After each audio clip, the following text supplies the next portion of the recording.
بسم اللہ الرحمن الرحیم۔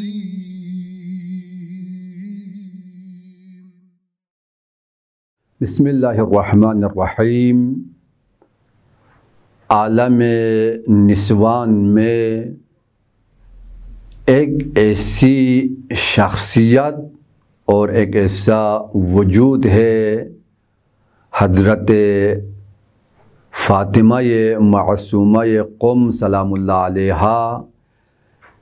کہ جن پر جس قدر ناز کرے فخر کرے کم ہے۔ آپ کی زندگی سراسر رول ماڈل اور تمام انسانوں کے لیے، تمام عالم نسوان کے لیے آپ کی زندگی نمونہ عمل اور رول ماڈل ہے۔ حضرت معصومہ سلام اللہ علیہا کی جو فضیلت اگر دیکھے، خصوصیت دیکھے تو وہ بہت زیادہ ہے۔ اس وجود کو ایک مرتبہ ہم فضیلت کے اعتبار سے دیکھتے ہیں اور ایک مرتبہ ہم خصوصیات اور امتیازات کے اعتبار سے دیکھتے ہیں۔ آپ کی اگر فضیلت کے اعتبار سے دیکھیں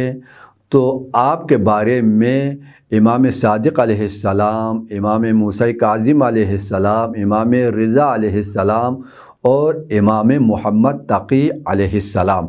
4 ائمہ نے آپ کی فضیلتیں بیان کی ہے اور 4 اماموں نے آپ کی معرفت کی طرف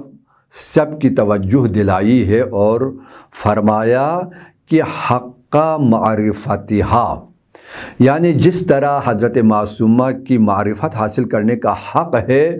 اگر اس معرفت کے حق کے ساتھ اگر کوئی جناب فاطمہ معصومہ سلام اللہ علیہا کو ایک سلام بھی کرے تو اس کے لیے پروردگار عالم جنت عطا فرماتا ہے۔ تو جناب فاطمہ معصومہ سلام اللہ علیہا کی جو خصوصیات ہے، بعض خصوصیات ان کی ذاتی ہے اور بعض خصوصیات ان کی منزلت کی وجہ سے ہے، ان کے مقام کی وجہ سے وہ فضیلتیں منسوب ہے۔ اب یہاں پر ہم بعض خصوصیات سننے والوں کے سامنے عرض کرتے ہیں۔ سب سے بڑی جو خصوصیت ہے وہ یہ ہے کہ یہ ایک ایسا مبارک متبرک ذات ہے کہ آپ کے اس دنیا میں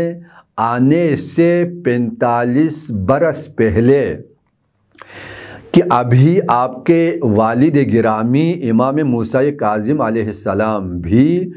دنیا میں تشریف نہیں لائے، شہر رے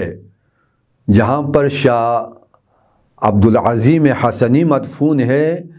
جو تہران کے قریب ہے، قم سے 1.5 گھنٹے کے فاصلے پر ہے، تو شہر رے سے زائرین کا ایک گروپ مدینے میں امام صادق علیہ السلام کے حضور یہ گروپ پہنچ جاتا ہے۔ تو امام نے ان کو خوش آمدید کہنے کے بعد امام ان کو یہ خوشخبری دیتے ہیں کہ تقبضو فیہا امرأتن، کہ تم کہاں سے ہو پہلے پوچھتے ہو، تو انہوں نے کہا کہ ہم شہر رے سے ہے۔ تو امام فرماتے ہیں تمہارے قریب، تمہارے ہاتھ، ہاں ہم اہل بیت میں سے ایک خاتون مدفون ہو جائے، تقبض فیہا امرأتن ہی من ولدی، امام صادق فرماتے ہیں وہ میری اولاد میں سے ہے، واسمہا فاطمۃ بنت موسیٰ، اور ان کا نام فاطمہ بنت موسیٰ ہے۔ یعنی ابھی آپ کے بابا کی بھی ولادت نہیں ہوئی تو امام صادق علیہ السلام ایران سے جانے والے، شہر رے سے جانے والے وفد کے سامنے اس مسئلے کو بیان فرماتا ہے کہ تمہارے ہاں ہماری ایک اولاد، میری ایک اولاد تمہارے ہاں مدفون ہو جائے اور ان کا نام فاطمہ بنت موسیٰ ہے۔ تو یہ جو خوشخبری ہے، یہ جو پیشگوئی ہے، دراصل اس پاکیزہ بی بی کی عظمت کو یہ حدیث بیان کر رہی ہے کہ آپ کس عظیم شخصیت کی مالکہ ہے، آپ کی کتنی بڑی فضیلت ہے کہ ایک معصوم امام آپ کے آنے کی بشارت اپنے ماننے والوں کو دے رہے ہیں۔ اور اسی طرح آپ کی فضیلت اور خصوصیت کے لیے یہی کافی ہے کہ جہاں پر آپ مدفون ہیں اس جگہ کو حرم اہل البیت کا درجہ ملا۔ ایک حدیث میں امام صادق علیہ السلام فرماتا ہے، الا ان للہ حرما وہو مکہ، الا وان لرسولہ حرما وہو المدینہ، الا وان لامیر المؤمنین حرما وہو الکوفہ، وعلا ان لنا اہل البیت حرما وہو بلدۃ قم۔ امام فرماتے ہیں کہ اللہ کا حرم مکہ ہے، پیغمبر کا حرم یہ مدینہ ہے، امیر المؤمنین کا حرم کوفہ ہے، اور ہم اہل بیت نبوت، ہم اہل بیت پیغمبر کے لیے بھی ایک حرم ہے اور وہ ہے قم۔ یہاں سے آپ کو پتہ چلتا ہے کہ قم کی کتنی بڑی فضیلت ہے، اور یہ فضیلت جناب فاطمہ معصومہ کے قدموں کا صدقہ ہے کہ اتنا بڑا مرتبہ اس شہر کو مل رہا ہے کہ اس شہر کو اہل بیت کا حرم کہا، اور دوسری حدیث میں قم کو عش آل محمد کہا، آل محمد کا آشیانہ ہے۔ یعنی تمام تر فضیلتیں قم کے لیے ہے، اور اس کے علاوہ تمام فیوزات قم کے لیے ہے، اور اہل بیت اطہار کی خصوصی نظر، خصوصی کرم قم کے لیے ہے، حرم اہل بیت حضرت معصومہ کی وجہ سے۔ تو یہ بھی جناب معصومہ سلام اللہ علیہا کی خصوصیات میں سے ایک اہم خصوصیت ہے۔ اور اسی طرح حضرت معصومہ، دیکھو ابھی بچپن کی زندگی ہے، مدینے میں کچھ امام کے چاہنے والے لوگ آ جاتے ہیں اور امام کے گھر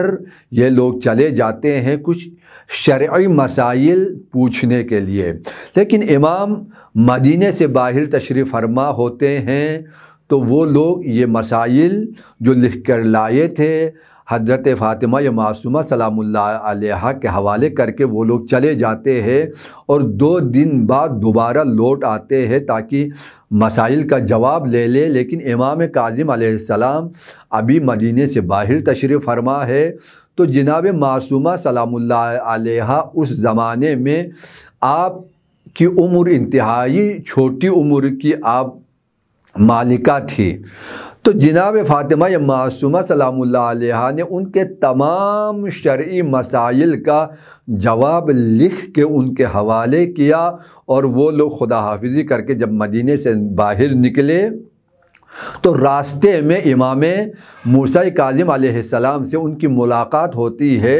تو وہ لوگ امام کاظم علیہ السلام کو وہ تمام ماجرا بتاتے ہیں۔ تو امام موسیٰ کاظم علیہ السلام، امام موسیٰ کاظم علیہ السلام اس وفد سے حضرت معصومہ کے جوابات کو لے کر پڑھتے ہیں، اور پڑھنے کے بعد امام کی خوشی کی انتہا نہیں رہتی۔ امام 3 بار فرماتے ہیں فداہا ابوہا، فداہا ابوہا، فداہا ابوہا، اس پر اس کا باپ قربان ہو جائے، اس پر اس کا باپ قربان ہو جائے، اس پر اس کا باپ قربان ہو جائے۔ یہ کسی عام بندے کا جملہ نہیں ہے، امام معصوم کا جملہ ہے۔ یہاں پر کوئی مبالغہ نہیں ہے، یہاں پر کوئی خوش آمد گوئی نہیں ہے، یہاں پر کسی کو خوش کرنا نہیں ہے، یہاں پر حقیقت سے ماورا گفتگو نہیں ہے، چونکہ امام معصوم حقیقت پر مبنی گفتگو فرماتے ہیں، تو امام معصوم نے 3 مرتبہ فرمایا کہ اس کا باپ اس پر قربان ہو جائے، اور یہی تعبیر ہمیں پیغمبر سے یہ تعبیر ملے جناب زہرا سلام اللہ علیہا کے بارے میں پیغمبر نے فرمایا فداہا ابوہا، اور یہی جملہ امام موسیٰ کاظم علیہ السلام نے جناب فاطمہ معصومہ کے لیے فرمایا۔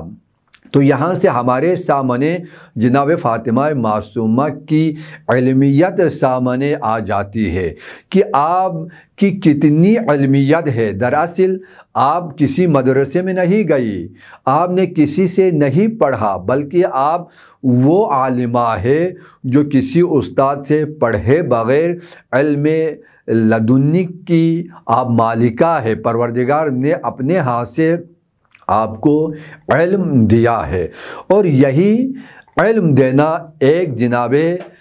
زینب سلام اللہ علیہ کی زندگی میں ہمیں ملے کہ آپ وہ عالمہ ہے کہ کسی سے پڑھے بغیر تمام علوم آپ کے سینے میں موجود، اور دوسری عالمہ جناب فاطمہ معصومہ ہے کہ کسی سے کچھ لیے بغیر تمام الہی علوم کے ذخائر آپ کے سینے میں موجود ہے۔ یہی وجہ ہے کہ امام معصوم نے آپ پر قربان ہونے کا یہ اشارہ دیا، اور آپ نے یہ فرمایا، اور اسی وجہ سے جناب فاطمہ معصومہ اور جناب حضرت زہرا سلام اللہ علیہا میں ایک اور خصوصیت ان دونوں